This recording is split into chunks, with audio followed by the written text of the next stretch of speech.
Hello guys, स्वागत है आपका अपने YouTube चैनल पे इकोनॉमिक्स ऑफ नो रट्टा ओनली कंसेप्ट। है जैसा कि आपको पता है, हम एक सीरीज कवर कर रहे हैं क्लास 12 मैक्रो इकोनॉमिक्स के लिए, जहां पे हम पहुंचे अपने यूनिट नंबर 3 पे एंड उस यूनिट नंबर 3 पे पहुंचे अपने वीडियो नंबर 8 पे। इससे पहले की 7th वीडियो आ चुकी है, आपने होपफुली अच्छे से देख लिया होगा। ठीक है भाई, तो बढ़ते हैं आज की वीडियो में।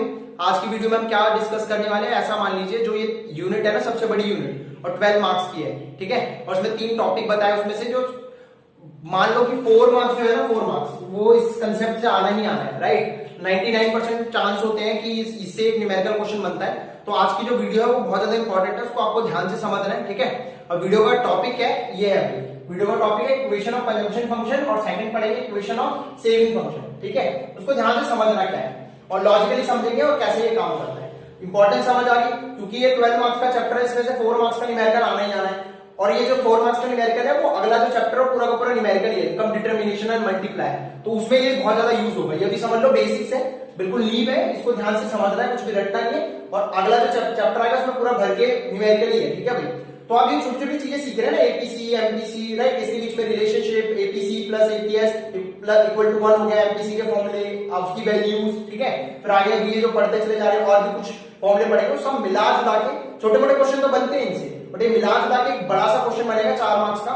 ठीक है, वो नेक्स्ट वीडियो में नेक्स्ट चैप्टर में जो है वो उसमें देखने को मिलेगा। तो जरूरी है कि अभी जो चैप्टर ये जो टॉपिक चल रहा है बेसिक, उसको आप अच्छे से कवर कर लें। ठीक है, तो शुरू कर लेते हैं। तो इक्वेशन ऑफ कंजम्पशन फंक्शन में ये होता है C equal to C bar plus B और मल्टीप्लाई बाय। ठीक है, सी बार होता है ऑटोनॉमस कंजम्पशन, बी होता है एमपीसी। ठीक है, एमपीसी बी होता है एमपीसी, यहाँ पे बी नाम दे दिया इनको, और वाई होता है नेशनल इनकम। हो गया काम, छोड़ दे। अब नहीं, आपको ऐसे नहीं पढ़ना है, ऐसे रटना नहीं है, आपको समझना है कि ऐसा क्यों बना है ये और ऐसा ही फॉर्मूला क्यों है इसका। ठीक है, तो ध्यान से समझना। जैसा कि हमने जब पढ़ रहे थे कंजम्पशन फंक्शन, तो याद होगा कंजम्पशन फंक्शन क्या होता है, C equal to functional of Y. ठीक है भाई, C equal to function of Y. तो ये फंक्शन था, इसका मतलब ये किसी ना किसी को डिनोट कर रहा होगा, किसी न किसी वेरिएबल के बीच में रिलेशनशिप बना रहा होगा, क्योंकि ये फंक्शन है। ठीक है, कहने का मतलब जब आप ड्रॉ करते हैं ना ये सी, तो सी ये इस फंक्शन थोड़ी ना ड्रॉ होता है, ये फंक्शन कुछ ना कुछ रिलेशनशिप शो करता है, किसी ना किसी वेरिएबल के बीच में रिलेशन को बताता है। तो ये रही फंक्शन भाई, जो हमने पढ़ा था। मैंने बोला भी था कि जब ये हम पढ़ेंगे ये बेसिक रिलेशनशिप बताते हैं जिसमें पॉजिटिव रिलेशनशिप होता है। बट फंक्शन वाई का है, इसलिए क्योंकि यहाँ पे वाई है, वाई आएगा, बट ये फंक्शन रिलेट क्या करता है, वो इक्वेशन बनाते हैं।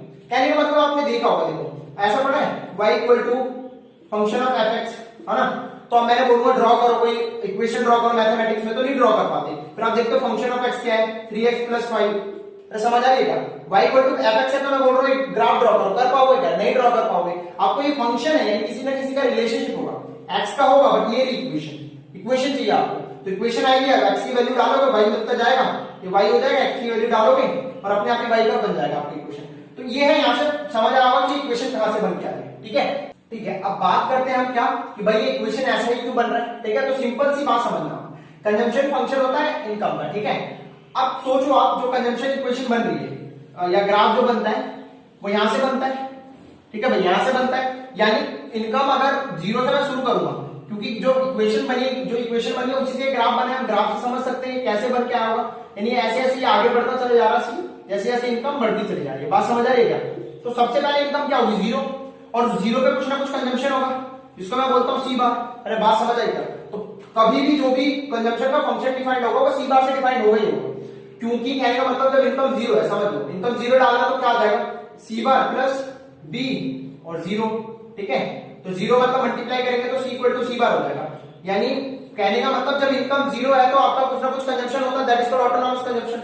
तो आप जो सी का फंक्शन है, जो आपकी कंजम्पशन है, वो सी बार तो होगा ही होगा, सी बार के बिना कम हो ही नहीं सकता, क्योंकि आपकी कैसे आप डिफाइन कर रहे हो कंजम्पशन को, इनकम के बेसिस पे। और जब आपकी इनकम जीरो है तब आपका सी बार होगा। तो पहला चीज समझ आया कि सी के जो फंक्शन है वो सी बार से रिलेटेड है। क्लियर होगी बात, क्योंकि इनकम के रिस्पेक्ट में बात करें और इनकम अगर जीरो होगा तो सी बार होना ही होना है। सी बार के बिना कंजम्पशन हो ही नहीं सकता, क्योंकि पहला स्टेप ही है कंजम्पशन का, सी बार, ऑटोनॉमस कंजम्पशन। बात समझिए, अब उस ऑटोनॉमस कंजम्पशन में कुछ प्लस होता है। कैसे प्लस होगा, कहने का मतलब जैसे जैसे आपकी इनकम बढ़ेगी, जैसे जैसे आपकी इनकम बढ़ेगी आपकी कंजम्पशन भी बढ़ेगी। बात सही है, जैसे जैसे आपकी इनकम बढ़ेगी कंजम्पशन भी बढ़ेगी। अब सवाल है कि इनकम बढ़ेगी मतलब इनकम में चेंज आएगा, तो इनकम में चेंज आएगा तो आप कंजम्पशन में कितना चेंज करते हैं। अरे ऐसा थोड़ी ना होगा, इनकम बढ़ी आपकी 100 से, तो सारा का सारा कंजम्पशन में कर दिया। हो सकता है पॉसिबली, बट वो डिपेंड किस पे करता है। आपके इनकम का चेंज होना आपका कंजम्पशन के चेंज होने किस किस बात पे डिपेंड करता है? यस, एमपीसी पे। अरे बात समझ आए क्या? डेल्टा सी अपन डेल्टा वाई पे, यानी जैसे जैसे आपका इनकम चेंज होगा उस हिसाब से कंजम्पशन कैसे चेंज होता है। तो जैसे जैसे आपकी इनकम चेंज होगी आपकी कंजम्पशन कैसे चेंज होगी वो डिपेंड करता है एमपीसी से। तो इसीलिए इसका फंक्शन डाला, यानी इनकम बढ़ा दो 0, 100, 200, 300, 400, तो वो डिपेंड करेगा। मान लो कि 100 इनकम 100 से बढ़ गई, 100 इनकम थी, ठीक है, तो कंजम्पशन कितना चेंज होगा? मान लो अगर कंजम्पशन भी 100 से चेंज होगा तो यहाँ पे एमपीसी 1 हो रहा होगा। अरे बात समझ आए क्या? तो इसीलिए हम यहाँ पे वाई के साथ बी डाल रहे हैं, और बी नाम कुछ नहीं है, वो एमपीसी है, उसका नाम डिनोट करने के लिए अलग से दे रखा है। बात समझ आई? यानी बी इक्वल टू एमपीसी ही है। तो ये हमारा फॉर्मूला होगा C equal to C bar plus B Y. बात समझ आई होगी, होपफुली कुछ रटना नहीं पड़ा, कोई आपसे प्रूफ नहीं पूछ रहा, मेन मकसद आपको ये ध्यान में रखना। मैंने लॉजिक दिया कि क्यों है ऐसा, कैसे बन रहा है। एक बार और ध्यान से सुनो भाई, हम फंक्शन इक्वेशन और कंजम्पशन फंक्शन पढ़ रहे हैं, यानी जो ये फंक्शन बन के आया है भाई, बन के जो आया C equal to function of Y, ये मेरे को समझ आया कि फंक्शन होगा वाई का, बट फंक्शन जो है कुछ ना कुछ इक्वेट करेगा, कुछ ना कुछ इक्वेशन को बताएगा, और वो इक्वेशन होता है रिलेशनशिप होता है किसी वेरिएबल्स के साथ। तो ये है वेरिएबल्स। अब वेरिएबल्स के अंदर जो इनकम है वो डिफाइन क्या होगा कि जैसे जैसे मेरी इनकम चेंज होगी वैसे वैसे मेरा कंजम्पशन चेंज होगा। तो इनकम स्टार्टिंग होती है 0 से, और जब 0 इनकम है तो सी बार होता है, यानी कंजम्पशन शुरू होगा सी बार से। बात समझ आई? और वो सी बार तक रुकेगा नहीं, क्योंकि हमारे रिसीवर तक रुके कब? जब इनकम 0 होगी। बात समझ आएगी? ठीक है। अब इनकम जब बढ़ेगी तो कुछ ना कुछ कंजम्पशन होगा, इनकम जब बढ़ेगी तो कुछ ना कुछ कंजम्पशन होगा, ऑटोनॉमस कंजम्पशन के अलावा। बात समझ आती है? तो इनकम जैसे जैसे हम बढ़ाएंगे वैसे वैसे आपकी कंजम्पशन बढ़ेगी, बट इनकम में जो चेंज आएगा वो डिपेंड किस पे करता है? वो डिपेंड करता है बी पे, दैट इज एमपीसी। यानी इनकम के चेंज होने से आपकी कंजम्पशन कितना चेंज होगा, ऑटोनॉमस कंजम्पशन प्लस कितना चेंज होगा, वो टोटल जोड़ के आपका कंजम्पशन आता है। बात समझ आई? यानी जैसे जैसे आप इनकम, सिंपल इक्वेशन देखो, जैसे जैसे आप इनकम बढ़ाओगे वैसे वैसे आपको पता चल जाएगा कंजम्पशन भी बढ़ेगी, बट कैसे बढ़ेगी? वो सी बार प्लस बी वाई होता है। होपफुली क्लियर हो गया होगा। तो इस इक्वेशन को ध्यान में रखना, सारा मुद्दा यही है। सी इक्वल टू, इसको बोलते हैं इक्वेशन ऑफ कंजम्पशन फंक्शन। जब भी आपको सी बोले तो सी बार प्लस बी वाई होगा। अब एक और, अब इसमें देखो, अब इसमें चेंज करके क्या निकाल सकते हो? अब 3 वेरिएबल, 4 वेरिएबल है आपने, सी बार, ये तो वेरिएबल है तो कांस्टेंट ही होगा, ठीक है। ये 3 वेरिएबल मान लो सी, बी और वाई, तो आपको मान लो वाई गिवन है, बी गिवन है, सी निकालना है। ऑटोनॉमस तो गिवन ही होता है, तो सी निकाल लोगे। सी गिवन है, सी बार गिवन है, बी गिवन है, वाई निकालना है, वाई निकाल लोगे। आपस में इसको चेंज करके 10 फॉर्मूले बन सकते हैं, वो कोई बड़ी बात नहीं है, बट मेन मुद्दा जो ये समझना वो ये ध्यान में रखना है। क्लियर हो गई बात? अब नेक्स्ट बढ़ते हैं, ये इतना ही समझना था। इसके जो क्वेश्चन है वो नेक्स्ट चैप्टर से हम करेंगे, जो इंपॉर्टेंट क्वेश्चन है जो भी आने वाले। अभी सिर्फ हम बेसिक समझ रहे हैं, ठीक है, और इतना ही आपको समझना है। बाकी इसके छोटे मोटे क्वेश्चन होंगे वो मैं डिस्कस कर दूंगा नेक्स्ट वीडियो में, जैसे जैसे आगे बढ़ेंगे। बाकी जो इंपॉर्टेंट क्वेश्चन है वो नेक्स्ट चैप्टर से इसके शुरू होते हैं। तो अभी हमारा हो गया इक्वेशन ऑफ कंजम्पशन फंक्शन, अब शुरू करते हैं equation of saving function. So guys, अब देख लेते हैं अपने सेविंग फंक्शन के इक्वेशन को, ठीक है। तो जैसा कि आपको पता है कि हमने डिस्कस करा था भाई सेविंग का फंक्शन क्या होता है, s equal to function of income, right. But ये फंक्शन वाई का रिलेटेड है, वाई के का कुछ इक्वेशन होगा जिसके चलते सेविंग चेंज हो रहा है। वो इक्वेशन क्या भाई? ये, राइट। अभी हमने क्या देखा था? अभी हमने देखा C equal to C bar autonomous consumption, और पॉजिटिव रिलेशनशिप होता है, राइट, इनकम और कंजम्पशन में, इसलिए प्लस का साइन, और बी यानी वो बताता है कि इनकम का कितना फंक्शन आपने खर्च कर दिया, कंजम्पशन कर दिया, ठीक है। अब सेम है कि आप देखो सेविंग में भी क्या फर्क है, सेम ही फॉर्मूला है, बट यहाँ पे माइनस का क्यों आ रहा? सी बार ऑटोनॉमस कंजम्पशन है, यहाँ पे प्लस का है, यहाँ पे माइनस का क्यों आ रहा है? क्योंकि आपको ध्यान होगा कि जो इक्वेशन शुरू होती है ना सेविंग की, जब इनकम 0 है तो ये नेगेटिव में शुरू होती है, इसलिए जो पहला जो शुरू होगा, जब इनकम 0 होगी, अगर इनकम 0 होगी तो पहला जो शुरू होगा सेविंग फंक्शन या सेविंग की इक्वेशन या सेविंग की वैल्यू वो माइनस सी बार होगी। जो ऊपर वाला प्लस में था सी में, वो सेविंग में माइनस में हो जाता है, ठीक है।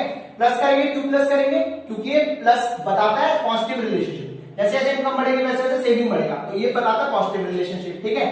अब ये इनकम भाई बढ़ती चली जाएगी, बट ये थोड़ी ना कि सारा का सारा जैसे जैसे इनकम बढ़ रही है सारी की सारी सेव कर लेंगे।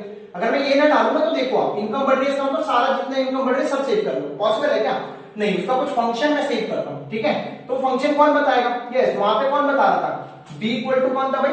एमपीसी। तो यहाँ पे कौन सा बताएगा? यहाँ पे बताएगा एमपीएस, और एमपीएस क्या निकलता है? 1 माइनस बी। कहने का मतलब आपने एक क्वेश्चन देखी थी ना, याद है पिछली वाली वीडियो पे, MPC plus MPS equal to 1। तो अगर आपको यहाँ पे मैं बोल रहा हूं कि ये क्या है, बी है आपका एमपीसी, और एमपीएस नहीं पता है आपको, तो एमपीएस निकालने के लिए 1 माइनस बी कर दूं, तो एम 1 माइनस बी कुछ भी नहीं है, ये एमपीएस ही है, ठीक है। तो इसको ऐसे भी लिख सकता हूं, सी बार प्लस 1 माइनस बी की जगह मैं लिख सकता हूं यहाँ पे ऐसे लिख सकता हूं, एमपीएस इक्वल टू वाई। अरे बात समझ आई क्या? तो ये इक्वेशन ध्यान में रखनी है, बहुत इंपॉर्टेंट है। S equal to minus c bar plus MPS equal to y, ठीक है। अब ये इतना ही क्वेश्चन समझना था, इससे ज्यादा कुछ समझने नहीं है। बाकी न्यूमेरिकल क्वेश्चन करेंगे कैसे इसका यूज होता है, वो धीरे धीरे आपको समझ में आता चल जाएगा। एक और इसका, ये तो नॉर्मल मैंने बेसिक पार्ट से बता दिया, एक और प्रूफ दे देता हूं मैथमेटिकली, ताकि और दिमाग में बैठ जाए, कोई प्रॉब्लम नहीं कि ये ऐसा क्यों आ रहा है। एक प्रूफ दे देते हैं, ठीक है। तो उसको देख लेते हैं। तो अब देख लेते हैं कि मैथमेटिकली प्रूफ में कि जो हम ऐसे लिख रहे हैं minus c bar plus 1 minus b equal to y क्यों लिख रहे हैं, वैसे लिख लो आप, ठीक है। अब आपको पता होगा कि वाई इक्वल टू क्या होता है, सी प्लस एस, सही है सर, यही होता है ना, y equal to c plus s होता है, ठीक है। अब मैं बोल रहा हूं कि सी की इक्वेशन क्या थी, याद है सी की इक्वेशन क्या थी भाई, सी बार प्लस बी वाई, ये तो हमने समझ भी लिया अच्छे से। तो मैं सी की जगह लिख सकता हूं क्या, बिल्कुल लिख सकते हो सर, क्या दिक्कत है, लिख दिया मैंने। अभी मुझे क्या चाहिए, एस की इक्वेशन, तो मैं एस को इधर ले आऊंगा, लिया है मैं एस को इधर, चलो एस को उधर ही रखते हैं, पॉजिटिव में नेगेटिव क्यों करना है, एस को उधर ही रखते हैं। मैं इस वाले टर्म को इधर ले आ रहा हूं, यानी वाई माइनस पूरा का पूरा ये इक्वेशन, क्लियर होगी बात। मैंने पूरे के पूरे इक्वेशन को इधर लाया, वाई में से पूरा माइनस, एस को मैंने वैसे छोड़ दिया, और इस ब्रैकेट को खोल दो, समझ आ जाएगा, माइनस सी माइनस बी वाई, ठीक है। अब जो वाई वाले कॉमन है उसको अपने पास रख लो साथ में, ये सी बार में इधर लाया, ये प्लस का वाई माइनस बी वाई, ठीक, माइनस सी बार, इसमें से वाई कॉमन ले लोगे तो क्या बचेगा, 1 माइनस बी वाई। तो ये भी इक्वेशन इस तरीके से मैथमेटिकली प्रूफ हो गई, ठीक है। तो दोनों इक्वेशन को ध्यान से रखेंगे, कंजम्पशन फंक्शन की इक्वेशन और सेविंग फंक्शन की इक्वेशन। इसी में फिर कभी सी बार निकालने के लिए बोल देगा, कभी 1 माइनस बी निकालने के लिए बोल देगा, राइट। फिर वो आपको फॉर्मूले याद होने चाहिए ना, जो हमने बेसिक चीजें पढ़ रखी है वो उसका भी यूज होगा, यानी बहुत सारी चीजें यूज होती रहती है। तो आप धीरे धीरे प्रैक्टिस करेंगे तो आपको समझ आ गई कौन सा क्या यूज हो रहा है, प्लस माइनस करके सारी चीजें निकालनी होगी। तो आज हमें इतना ही डिस्कस करना था, दो इक्वेशन ऑफ सेविंग फंक्शन और equation of consumption function. Hopefully आज की वीडियो अच्छे से समझ आ गई होगी, हमने लॉजिक के साथ समझा, ठीक है, कोई भी चीज रटी नहीं है, एंड आप होपफुली वीडियो अच्छे से समझ आ रही है आपको, ठीक है। पसंद आ रही है तो प्लीज लाइक कर दे करो, ठीक है, सब्सक्राइब कर दो, बेल आइकन को दबा दो, कमेंट करो अगर कोई डाउट है, कुछ चीज पूछना है या फीडबैक देना है या कुछ अपनी ग्रेटिट्यूड को शो करना है, वो भी कर सकते हो आप। और शेयर करो अपने फ्रेंड्स के साथ, उनको भी बताओ कि आप क्या सीख रहे हो, और आप हेल्प करो अपने फ्रेंड्स की, ठीक है, जो अच्छे कोचिंग में नहीं जा सकते या चीजें नहीं सीख पा रहे और उनको कहीं तकलीफ आ रही है कुछ चीज समझने में इकोनॉमिक्स में क्लास 11th एंड 12th से, तो आप मुझे मतलब कमेंट करके बोल सकते हैं या मेरे सोशल मीडिया हैंडल पे मिल सकते हैं, ताकि मैं उनकी हेल्प कर सकूं और आप लोगों की मदद कर सकूं, ठीक है। तो इतना रखते हैं इस वीडियो के लिए, होपफुली सारी चीजें क्लियर होगी, एंड मिलते हैं नेक्स्ट वीडियो में। Till then have a great day, thank you very much.